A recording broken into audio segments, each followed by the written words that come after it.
The word for river in Cherokee is E-Quo-Ni. I brave one with my lover, walk into its fluid history timidly. He is a few steps ahead, the sun is shining. The water's rapids gurgle and chatter. Time rushes past my goose-pimpled flesh, and I am moved. Although scared, my feet find the crevices between smooth, slippery rocks, and I wade into the swirling water. I have let go of shore and am weightless.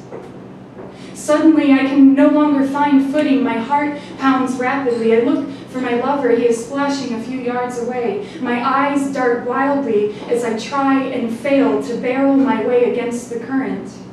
My lover keeps his distance, but is alert to my distress. Whatever you do, don't panic, he shouts. Loose your legs and let the water carry you where it wants to.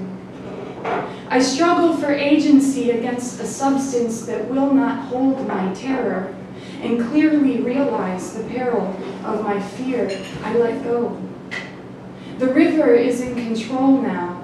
And at the moment I lay down this burden, a voice from deep inside speaks soothingly. Remember when we were river otters, it says? Remember.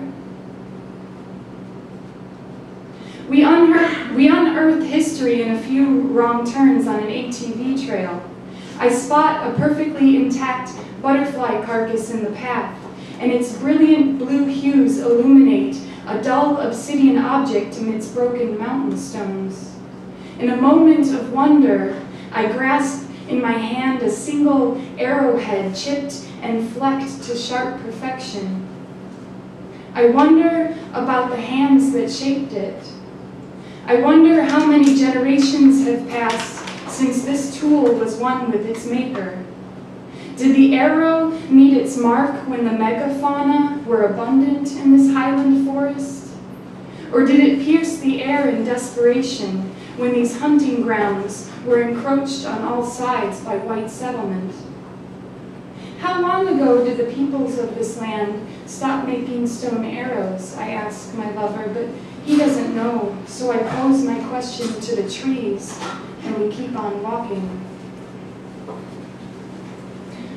Recent reports by locals in this area suggest that there may be a fringe mountain lion population still up here. These beautiful predators haven't officially grazed the highlands this far north in a long time. We hear a story of a biologist called to analyze some disturbingly large feline tracks found near a construction site, and he said he obfuscated the identity of the beast because the existence of it would strike fear into the hearts of the settlers, that mountain lions cannot exist here without being hunted. I think of the mountains themselves, strip-mined and deforested in the name of progress, who cannot exist without being exploited. I think of the indigenous people of this area who still exist in dwindling numbers, expelled from their land, forced to walk much greater distances than I do now, because their mere presence struck fear into the hearts of the settlers. I think of my own people who hid in the hills, assumed white names in the face of annihilation, traded their identities for a cheap American dream because they too could not exist on their own terms without being hunted.